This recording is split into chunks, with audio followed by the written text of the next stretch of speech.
하시겠습니다. 하나님 아버지, 오늘도 하나님의 은혜 가운데 우리가 주님의 말씀 앞에 섰습니다. 하나님의 말씀은 얼마나 권능이 있는지, 하나님 말씀으로 천지 만물을 창조하신 말씀이고 죽은 자를 살리는 말씀입니다. 하나님 아버지, 이 시간 이 에스겔의 환상 가운데 나오는 그 죽음의 골짜기, 사망의 골짜기에 있던 마른 뼈들이 하나님의 말씀이 선포되었을 때에, 대언자가 하나님의 말씀을 선포하였을 때에 그 마른 뼈들이 여호와의 군대가 되었던 것과 같은 그런 역사가 우리의 마른 뼈와 같은 심령 가운데서도 나타나게 하여 주시옵시고, 우리가 하나님의 군대가 되어 하나님께서 우리에게 주신 사명을 하나님이 주시는 생명으로 감당하게 하여 주시옵시고, 능력으로 감당하게 하여 주시옵시고, 하나님께서 우리에게 주신 권능을 사용하여 우리가 하나님의 살아계심을 세상 가운데 보여주게 하여 주시기를 원합니다. 하나님께서 우리를 통하여 온전히 영광 받으시기를 원하옵고, 또한 이 시간 선포되어지는 말씀을 통하여 우리가 새로운 피조물로 거듭나는 시간 되게 하여 주시옵소서. 무익한 종이 하나님의 말씀을 선포할 때에 종의 입술을 온전히 간섭하시고 주관하시고 사용하여 주시옵시고, 하나님의 말씀이 선포되어질 때에 우리의 심령이 뜨거워지고 성령의 감동이 될 수 있도록 성령의 숯불로 종의 입술을 태워 주시옵소서. 감사드리오며 예수 그리스도 이름으로 기도드리옵나이다. 아멘. 할렐루야. 오늘도 하나님의 은혜가 우리 모두에게 가득하시기를 주님의 이름으로 축복합니다. 오늘은 항상 믿음입니다 라는 제목으로 하나님의 말씀을 선포하겠습니다.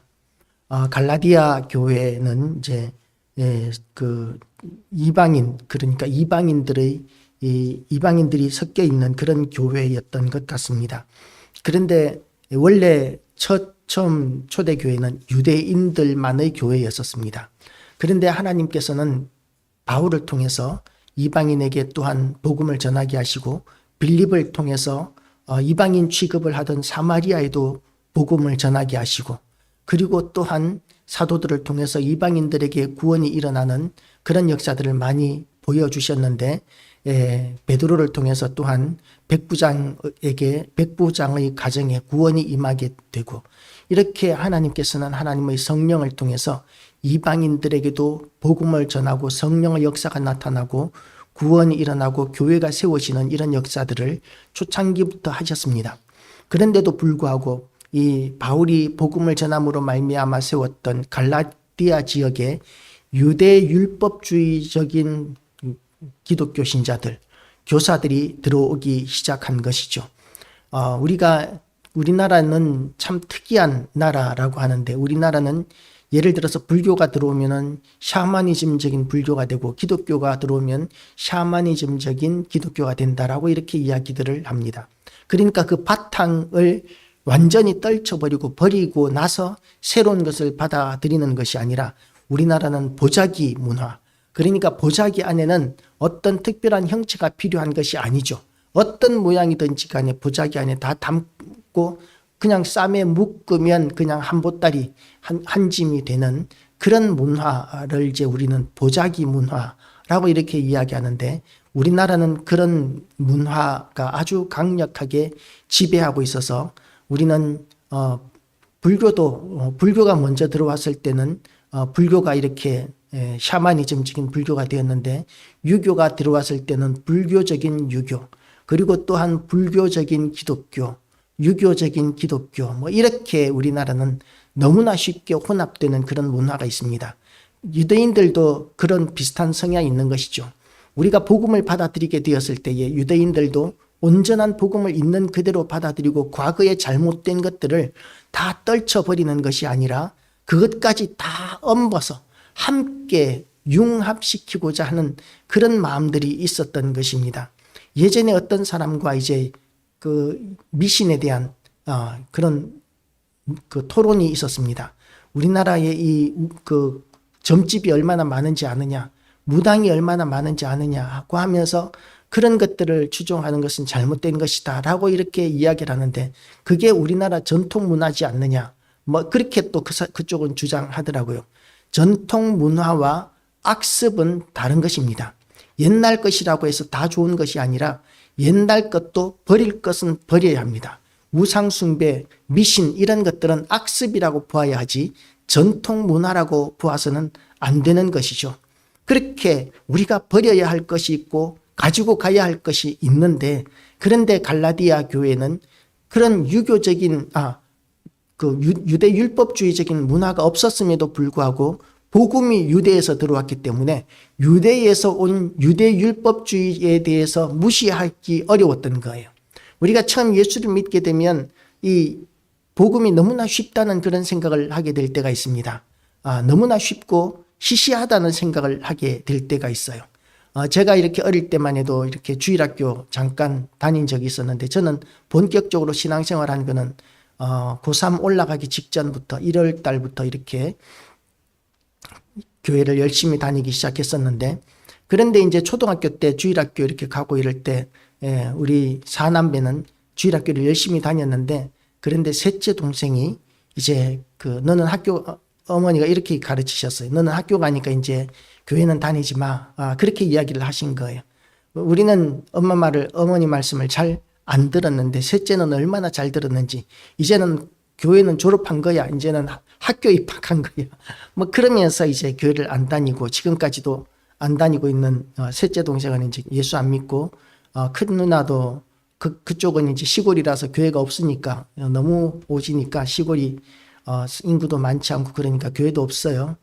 그러니까 이제 교회 다닐 기회도 별로 없고, 그런데 어쨌든 막내 동생하고 저하고 이렇게 열심히 지금 신앙생활 하고 있는 상황입니다. 그런데 이제 졸업했다. 그런 졸업했다라고 이렇게 가르치니까 그대로 받아들이는 그런 문화가 참 좋은 거예요. 그러니까 우리는 세상으로부터 졸업하고 복음으로 말미암아 새로운 인생이 시작되고 새로운 피조물이 되었다, 이렇게 받아들이면 좋은데, 그 셋째 동생 같은 경우에는 거꾸로 받아들이면서 이제 돌이키기 어려워지게 되었는데, 복음은 그런 것입니다. 완전히 이전 것과는 다른 새로운 것입니다. 그래서 우리의 삶이 달라지지 않는다고 해서, 우리의 직장이 달라지지 않고 우리의 가족이 달라지지 않고 내가 살고 있는 이 나라가 달라지지 않는다 할지라도, 우리가 복음을 받아들이는 순간 그 모든 것들이 새로워지게 되는 것이죠. 다 이제 하나님의 피조물이라는 개념을 가지게 되고, 하나님께서 만들어 놓으신 것은 하나님의 그 처음 의도하신 창조의 목적대로 따르면 다 귀한 것이다 라고 이렇게 생각할 수 있게 되고, 그러면서 사물을 보는 것들이 눈들이 달라지게 되고 마음이 달라지게 됩니다. 그런데 지금 이 갈라디아 사람들은 유대 율법주의를 받아들이고 거기에 지금 미혹되고 있는 것이죠.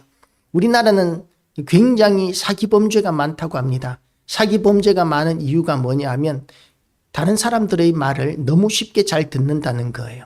자기 이야기를, 흉금을 너무 쉽게 잘 털어놓고, 그리고 다른 사람들의 말을 너무 쉽게 받아들이니까 자기가 털어놓은 그런 솔직한 이야기들을 이용해서 사람들이 사기치러 들어왔을 때에, 그때 이제 너무 쉽게 넘어가기 때문에 사기 범죄가 많다, 이런 해석도 있던데요.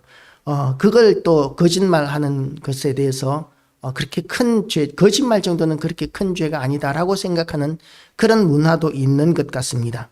그런데 우리는 이런 모든 것들에 대하여, 잘못된 것들에 대하여 하나님의 말씀으로 비추어서 검증하는 자세가 필요합니다. 지도자는 잘 믿는 사람이 아니에요. 제가 고등학교 때 어떤 친구가 뭐라고 이야기를 하는데, 그걸 어떻게 믿냐 내가 그랬더니, 그 친구가 하는 말이 뭐냐 하면, 너는 교회 다니면서 사람 말을 왜 그렇게 못 믿냐 라고 이렇게 이야기하니까 제가 할 말이 없는 거예요. 그게 해석이 안 되니까, 그게 무슨 의미인지 모르겠으니까. 그런데 하나님께서는 사람을 믿으라고 하신 적이 없습니다.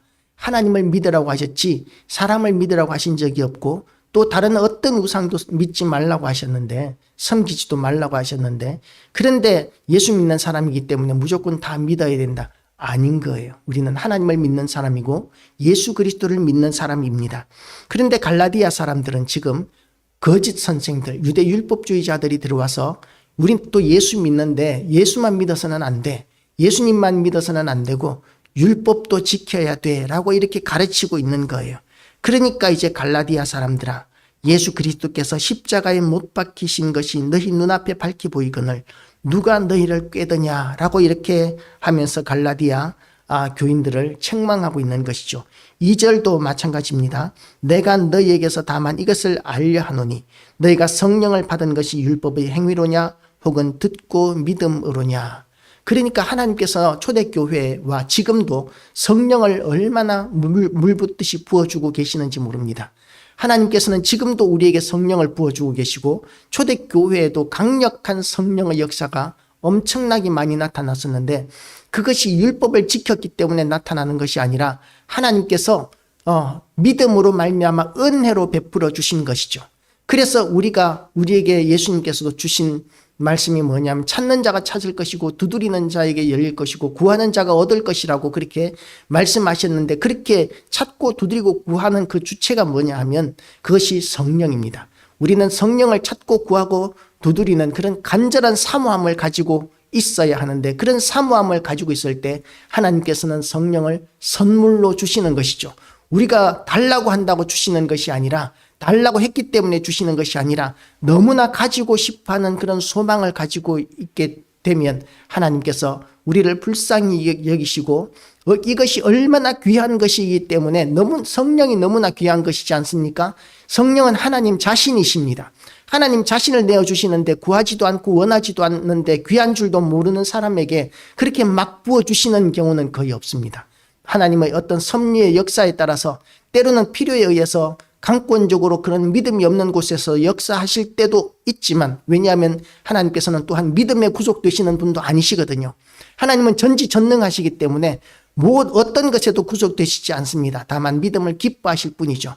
그래서 믿음 있는 자들에게 성령을 부어주시는데 그런데 그런 성령을 부어주시는 것이 율법의 행위로 말미암은 것이 아니라 믿음으로 믿는 자들에게 주셨다라는 것이 초대교회의 일반적인 경험이었었습니다.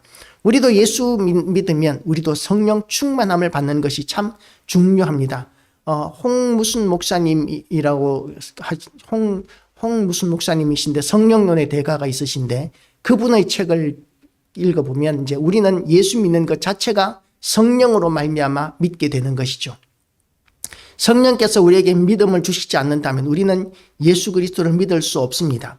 우리의 완고하고 완악한 그런 죄성과 또한 우리의 무지몽매한 한계성, 지적 한계로 말미암아 예수 그리스도를 구주로 믿을 수가 없습니다. 그런데 하나님께서 우리에게 성령을 부어주심으로 말미암아 예수 믿게 된 것이죠. 그러면 그것으로 끝이냐 하면 그게 아니라 그 다음 단계의 성령의 단계가 성령 충만함을 받아야 하는데 성령 충만함의 단계가 이제 능력의 단계. 하나님의 성령께서 우리를 통해서 병든 자들이 치료되어지고 문제가 해결되어지고 죽은 자가 살아나고 안전뱅이가 이렇게 일어나고 하늘에 비가 내렸다가 멈추었다가 하는 그런 역사들도 하나님의 성령께서 우리의 기도에 응답하실 때 우리는 그런 놀라운 경험들을 경험하게 되는 것입니다.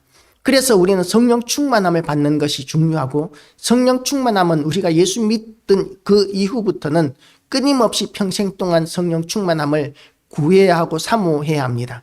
그렇게 성령 충만함을 평생 동안 구하는 가운데서 하나님께서 우리에게 성령 충만함을 부어주시고 그를 통해서 우리가 기도하는 것이 그냥 기도하는 것이 아니라 능력이 나타나는 기도들이 되는 것이죠. 그렇게 하나님께서 우리에게는 믿음으로 말미암아 성령을 부어주셨다고 바울은 선포하고 있는 것입니다. 그런데 이 성령을 받은 사람이라고 해서 믿음이 온전하냐 완전하냐 하면 성령 충만함으로 말미암아 능력이 나타난다 할지라도 지식이 잘못될 수는 있습니다. 우리가 이렇게 많은 이단들을 보면 그 이단들의 사람들이 왜 따라다니느냐 하면 기적들이 나타나기 때문이에요.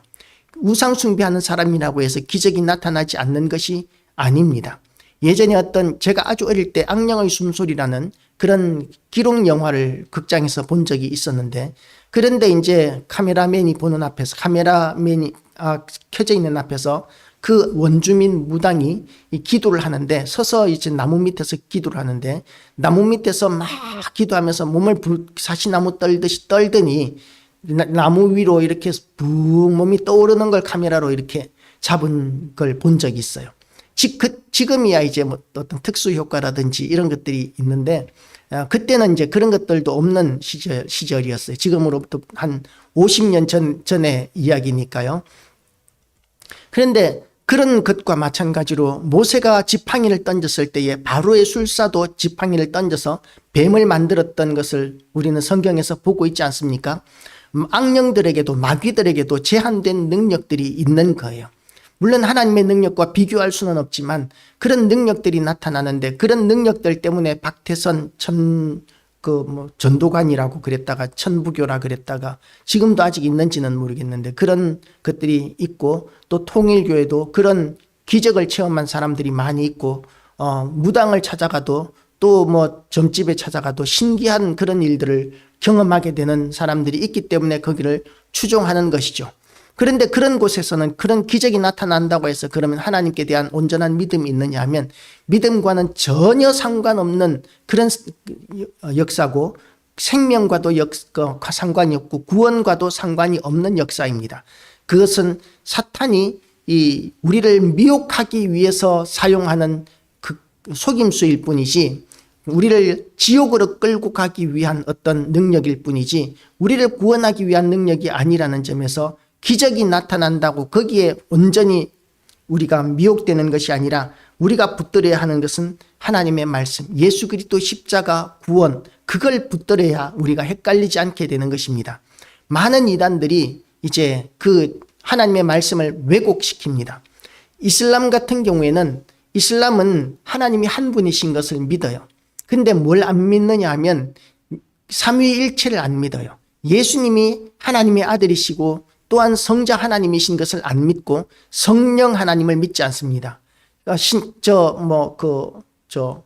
여호와의 증인도 마찬가지예요. 여호와의 증인도 삼위일체를 믿지 않습니다.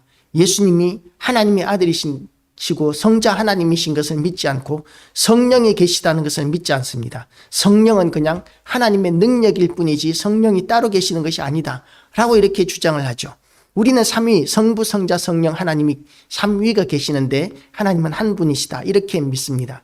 그리고 또 이슬람 사람들은 얼마나 포용적인지 몰라요. 두 가지만 믿으면 됩니다. 하나님은 한 분이시다. 하나님은 한 분이시다. 대신 삼위일체는 인정하지 않는다는 것과, 또 하나는 뭐냐 하면 마호멧은 하나님께서 하나님의 최고의 선지자다라는 거죠. 예수 믿는다고 해도 괜찮습니다. 예수 믿는 대신에 예수님은 마호멧보다 못한 선지자로 여기는 거예요.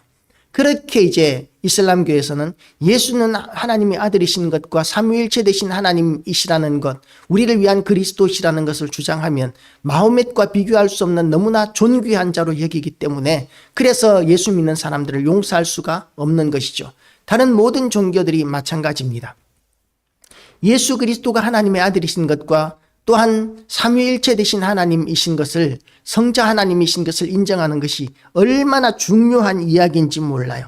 그렇게 성자 하나님이신 예수 그리스도께서 우리에게 오셔서 우리를 위하여 십자가에 못 박혀 죽으셨는데, 그런데 어떤 사람들은 예수님이 이 땅에 오셔서 살다가 가셨지만 육체로 오신 것이 아니라 영으로 오셨다라고 주장하는 사람도 있습니다. 영지주의적인 해석이에요. 그렇지만 하나님은 전능하시기 때문에 영으로 오셨음에도 불구하고 육신이 있는 것과 같이 그렇게 보였을 뿐이다. 사람들은 그렇게 생각했을 뿐이다 라고 그렇게 해석을 하는데, 그러면 예수님이 십자가에 못 박히셨을 때에도 전혀 아무런 고통도 느끼지 않으셨을 것이다. 그렇게 아무런 희생도, 그 희생에 대한 어떤 그런 대가도 없었을 것이다 라고 이렇게 주장을 하는 것이죠. 그것은 예수 그리스도의 십자가를 모욕하는 그런 평가 해석이라고 볼 수 있습니다. 그래서 성령으로 시작하였다가 육체로 마치는 것, 이것은 뭘 의미하느냐 하면 율법까지 지켜야 된다는 그 말씀을 받아들일 때에 이런 해석이 되는 거예요. 우리는 율법으로 말미암아 구원을 얻는 것이 아니라 오직 예수 그리스도의 십자가 죽으심과 부활하심에 대한 믿음으로 말미암아 구원을 얻는데, 왜 그렇게만 되느냐 하면 하나님께서 그렇게 작정하셨기 때문이고, 만약에 예수 그리스도를 믿음으로만 구원을 얻는 것이 아니라면 우리는 구원을 얻을 다른 방법이 없기 때문에 그렇습니다. 가톨릭에서는 두 가지를 겸해서 이렇게 믿습니다. 우리가 믿음으로 말미암아 구원을 얻지만 믿음으로 구원을 얻는 것뿐만 아니라 우리도 착하게 살지 않으면 아무리 믿어도 지옥 가는 거야 라고 이렇게 주장하는 것이 가톨릭이에요. 그러면 가톨릭 신자들에게 혹시 천국 오늘 죽어도 내일 죽어도 천국에 가실 수 있습니까? 라고 이야기하면 가톨릭 믿는 사람들은 누구도 그걸 어떻게 알아요? 죽어봐야 알지. 누구도 다 그렇게밖에는 대답하지 못하는데 우리는 예수 그리스도로 말미암아 믿음으로 구원을 얻었기 때문에 내가 예수 그리스도를 믿는 이상은 당연히 천국에 간다고 우리는 확신할 수 있습니다. 왜냐하면 성경이 그렇게 이야기하고 있기 때문에 그래요. 그렇게 우리는 육신으로 성령으로 시작하였다가 성령으로 마치는 사람들인데 율법을 받아들여야 된다고 생각하는 사람들은 율법까지 지켜야 된다고 생각하는 사람들은 예수 그리스도 십자가 죽으심이 부족하다. 우리의 구원에 있어서 부족하다라고 주장하는 것이나 마찬가지예요. 예수 그리스도 십자가 죽으심은 우리를 구원하시기 위한 완전한 행위입니다. 더 이상 다른 것이 필요하지 않은 넘치는 그런 하나님의 대가 지불이에요. 공의를 이루시는데 예수 그리스도의 십자가 죽으심 그 이상은 필요가 없습니다. 그런데 그것만으로는 부족하다. 우리가 구원받기 위해서는 율법도 지켜야 된다라고 이렇게 주장을 하고 있는 거죠. 그런데 율법을 지키는 것은 물론 율법을 무시하지 할 수는 없습니다. 왜냐하면 율법도 하나님이 우리에게 주신 것이고 예수님께서 이 땅에 오신 이유도 율법을 폐하러 온 것이 아니라 완전케 하기 위하여 오셨다고 했거든요. 그래서 율법도 악한 것이 아니에요. 율법은 하나님이 주신 것이고 그리고 예수님께서는 율법을 완전케 하기 위해서 오셨는데 우리가 율법을 무시해서는 안 되는 것이죠. 그러면 우리의 구원과 율법의 관계가 어떤 관계가 되느냐 하면 우리의 구원은 믿음으로 말미암아 구원을 얻게 되는 것이고 예수 그리스도의 십자가 죽으심과 부활하심에 대한 그리고 예수 그리스도의 가르침을 믿음으로 말미암아 구원을 얻는 것이고 율법은 그것을 행함으로 말미암아 하나님을 기쁘시게 해드리게 하기 위한 감사의 마음으로 자발적으로 행하는 것이죠. 우리가 믿음이 생기면 그러면 하나님께서 우리에게 베풀어 주신 그 은혜가 얼마나 큰지를 인식하게 되고 그것이 얼마나 감사한지를 우리는 알게 되기 때문에 그래서 우리는 이 율법을 자발적으로 기쁜 마음으로 지키게 되는 것입니다.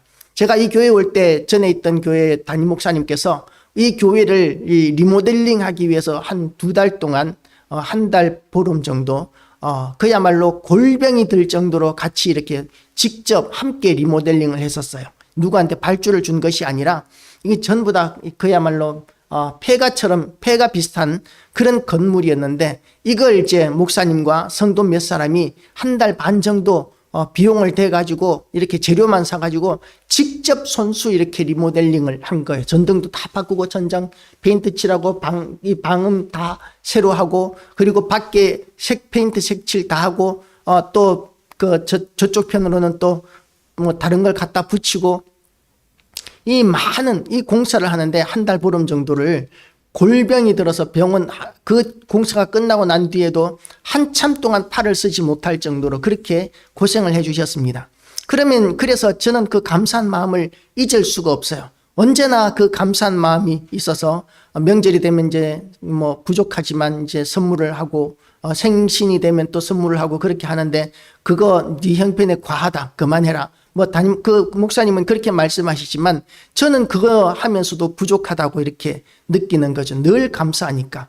그 목사님께 그런 선물을 할 수 있다는 것 그 자체가 저는 기쁨이고 감사함인데 그런데 이 하나님께서 예수 그리스도로 말미암아 우리에게 베풀어 주신 그 은혜를 우리가 알게 되면 그러면 우리가 율법을 지키는 것이 하나님을 기쁘시게 해드리는 것을 아는 이상은 우리가 피 흘리기까지 죄와의 싸움을 싸우고 그 율법을 지키고 싶어지는 것이죠.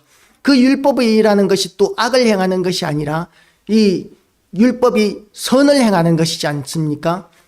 이 제의적인 율법은 예수 그리스도께서 이미 다 이루셨기 때문에 다시는 지킬 필요가 없습니다. 상번제라든지 번제라든지 화목제라든지 제사에 관계되는 것들은 이제는 하나도 안 지켜도 됩니다. 그런데 그 뒤에 나오는 살인하지 말지니라, 간음하지 말지니라, 도둑질하지 말지니라, 거짓 증언하지 말지니라, 내 이웃의 소유물을 탐내지 말지니라, 이런 율법들은 우리가 선하지 않습니까? 이 세상을 지탱하는 아주 전통적이고 보수주의적인 가치이지 않습니까? 진리라고. 이게 이 4,000년 전의 계명이기는 하지만 그러나 지금 이 시대에도 그것이 어겨지게 되면 그러면 이 세상이 얼마나 혼란스러워지게 되겠습니까? 그런데 그걸 지키는 것을 하나님께서 기뻐하신다는 거예요. 그러니까 더욱더 우리가 지키기를 원하는데, 그런데 예수님께서 그 율법을 완전케 하셨다고 그러니까 미워하는 자는 살인하는 자요 음욕을 품는 자마다 간음하는 자가 된다고까지 말씀하셔서 마음으로 품는 죄까지도 그렇게 죄가 되게 하셨으니까 그 율법을 지키기가 얼마나 어렵겠습니까? 그냥 의무로 지키려고 하면 절대로 지킬 수가 없는데 하나님께서 우리에게 베풀어 주신 그 은혜를 생각하면 너무나 감사하기 때문에 그 율법을 자발적으로 지키고 싶어지는 것이죠.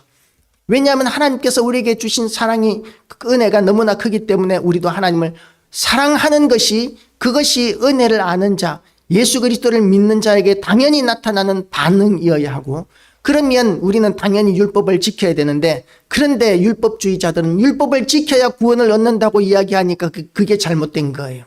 율법을 지켜야 구원을 얻는 것이 아니라 구원은 하나님께서 예수 그리스도로 말미암아 우리를 구원하셨고, 그리고 이제 우리는 그것을 믿음으로 말미암아 얻었는데, 구원을 얻고 나니까 그것이 얼마나 귀한 일인지 알게 되고, 그래서 그 은혜를 너무나 감사해서 하나님을 더 사랑하고, 그리고 또 율법을 지키는 것도 자발적으로 하나님을 더 기쁘시게 해드리고 싶어서 자발적으로 강요에 의해서가 아니라 우리가 지키게 되는 것입니다. 우리는 그것을 못 믿는 사람들을 세상 가운데서 많이 봅니다. 왜 못 믿느냐 하면 우리에게는 너무나 쉬운 거예요. 아무런 대가를 지불하지 않았는데 내가 구원을 받는다라는 것이 안 믿어지는 것이 정상입니다. 레이건 대통령은 이런 이야기를 했습니다. 공짜 치즈는 쥐덫에만 있다 라는 그런 말을 했었어요. 또 우리가 익히 알고 있는 진리 가운데 하나, 이 세상을 살아가는데 가장 귀한 금원이라고 하는 말 중에 하나가 이제 세상에 공짜는 없다라는 것이 진리라고, 최고의 진리라고 주장하는 사람도 있습니다. 그런 가치관을 가진 세상 가운데서 우리가 아무런 대가도 지불하지 않고 구원을 얻었다는 것, 천국에 들어갈 수 있다는 것은 그냥 받아들이기 어렵습니다. 그냥은. 왜냐하면 세상의 가치관과 너무나 다르기 때문이에요. 그런데 우리는 대가를 지불하지 못합니다. 우리는 대가를 지불하지 못하지만 하나님께서 우리가 지옥 가는 것, 멸망받는 것을 원치 않으시기 때문에 우리가 감당할 수 없는 대가를 하나님께서 지불해 주시는 것이죠. 우리가 아기를 낳습니다. 그런데 그 아기가 살아남기 위해서는 기저귀도 갈아주어야 하고 젖도 먹여야 하는데, 아기에게 너 기저귀 값 얼마 내놔, 그리고 우유값도 내놓고, 그리고 한 달에 돌보는 값 100만 원씩 150만 원 내놔. 뭐 아기에게 그렇게 요구하고 너 돈 안 내놓으니까 나 안 돌볼 거야. 그러면 그 아기가 생존할 수 있을까요? 아기는 생존할 수 없습니다. 전적으로 아기가 감당할 수 없는 그런 모든 것들을 부모가 전적으로 공급해주고 섬기고 돌보아 주기 때문에 아기가 살아갈 수 있는 것과 마찬가지로 우리도 또한 마찬가지로 하나님께서 전적으로 우리를 구원하시고 은혜 베풀어 주셨기 때문에 우리는 구원을 얻고 천국에 갈 수 있게 된 것입니다. 그것을 위해서 하나님께서 우리에게 베풀어 주신 그 은혜가 얼마나 크냐 하면 독생자 예수 그리스도를 십자가에 못 박는 일을 하신 거예요. 그것이 얼마나 귀한 일인지를 알아야 합니다. 그것은 그야말로 우리로서는 상상할 수 없는 은혜입니다. 너무나 큰 은혜입니다. 그래서 13절 말씀을 보면 이렇게 말씀하고 있습니다. 그리스도께서 우리를 위하여 저주를 받은 바 되사 율법의 저주에서 우리를 속량하셨으니 기록된 바 나무에 달린 자마다 저주 아래에 있는 자라 하였습니다. 예수 그리스도 십자가의 죽으심이 쉬운 일이 아니에요. 십자가를 진다는 것은 너무나 고통스러운 일입니다. 억울한 누명을 쓰셨어요. 예수님께서는 십자가에 달릴 만한 아무런 죄도 저지른 것이 없습니다. 그런데도 불구하고 누명을 뒤집어 쓰고 신성모독을 했다는 누명을 뒤집어 쓰고 또 로마의 반란을 일으켰다는 누명을 뒤집어 쓰고, 그리고 이제 십자가에 못 박히시는데 십자가에 못 박히시기 전에 이제 그 간수들이 십자가에 못 박힐 죄수를 위하여 베푸는 은혜가 있습니다. 그게 뭐냐 하면 채찍질 하는 거예요. 왜냐하면 그 멀쩡한 몸으로 십자가에 못 박히면 너무나 오랜 시간 동안 십자가에 못 박혀서 고통해야 되기 때문에 조금이라도 빨리 죽게 하기 위하여 채찍질을 하는 거죠. 온 몸이 만신창이가 되도록 채찍질을 하는데, 그래서 이 죄수의 십자가에 못 박힐 죄수의 가족들은 간수들에게, 채찍질하는 간수들에게 뇌물을 바칩니다. 그 왜 뇌물을 바치느냐 하면 살살 때려달라고 바치는 게 아니라 채찍을 이렇게 잘못 치는 척, 실수하는 척 해가지고 큰 동맥을 터뜨려서 십자가에 매달리지 않고 바로 죽을 수 있도록 그렇게 해달라고 부탁하기 위해서 뇌물을 바치는 것이죠. 그런데 예수님을 위해서 뇌물을 바칠 사람은 아무도 없었습니다. 제자들은 다 도망가고, 그렇게 예수님께서는 참혹하게 채찍에 맞으시고, 그리고 온 몸이 그야말로 너덜너덜, 그 피부가 그야말로 너덜너덜해질 정도로 그렇게 피투성이가 되셔서 십자가에 못 박히십니다. 그렇게 쇠와 짐승의 뼈와 납덩어리들이 한번 맞으면 살에 팍 박힙니다. 채찍을 휘두르면 탁탁 소리가 나는데 채찍의 끝의 속도가 음속을 넘어가기 때문에 그게 음속을 넘어갈 때 나는 소리라고 그래요.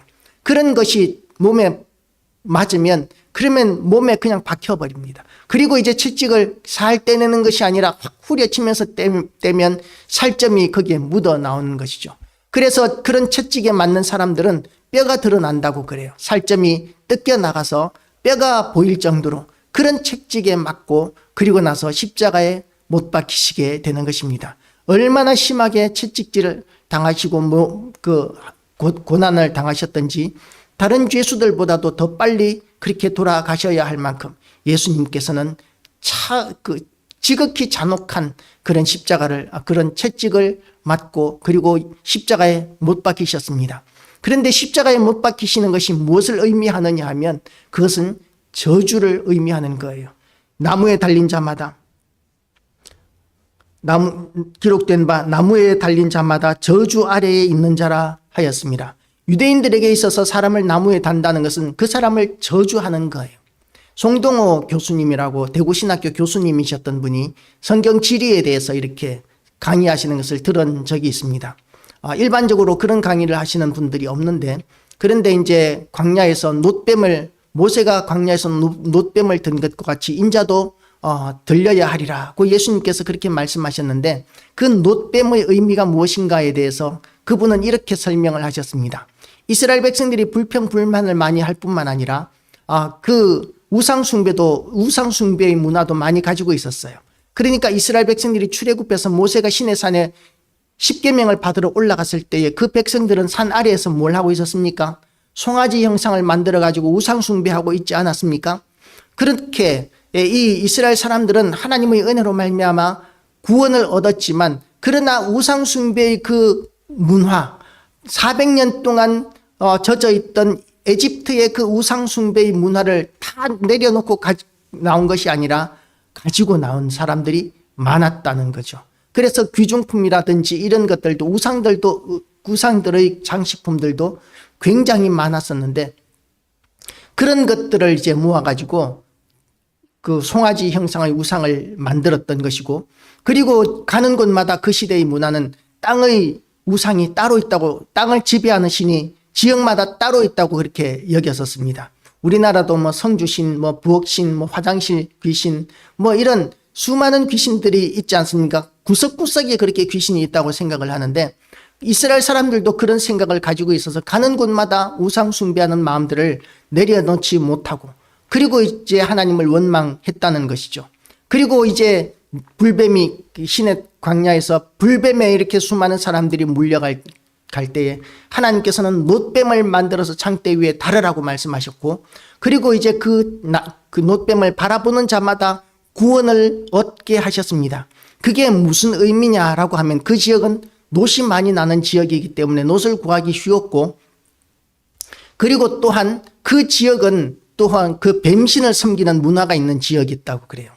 그러니까 그 놋뱀을 나무에 달았다는 것은 예수님께서 십자가에 세상 모든 죄를 짊어지고 올라가셨던 것처럼 이 놋뱀은 이스라엘 백성들의 모든 죄를 의미하는 것이기도 하고, 그리고 또한 우상 숭배, 우상의 대상인 그 신을 저주하는 행위이기도 하다는 것이죠. 그래서 이 놋뱀을 바라본다는 것은 감히 그 지역의 신을 저주하는 두려운 행위이기 때문에 하나님을 전적으로 의지하지 않는 사람들은 뱀신의 저주를 받을까봐 쳐다볼 수가 없다는 거예요. 그래서 인자가 예수님 그 나무에 달리셨다는 그 말의 의미는 예수님께서 세상 모든 죄를 짊어지고 십자가에 올라가셔서 그 죄악의 저주를 받으셨다는 것을 이야기하고 있는 것입니다. 기록된 바 나무에 달린 자마다 저주 아래에 있는 자라 하였습니다. 그러니까 예수님께서는 실제로 우리의 죄 때문에 저주를 받으셨습니다.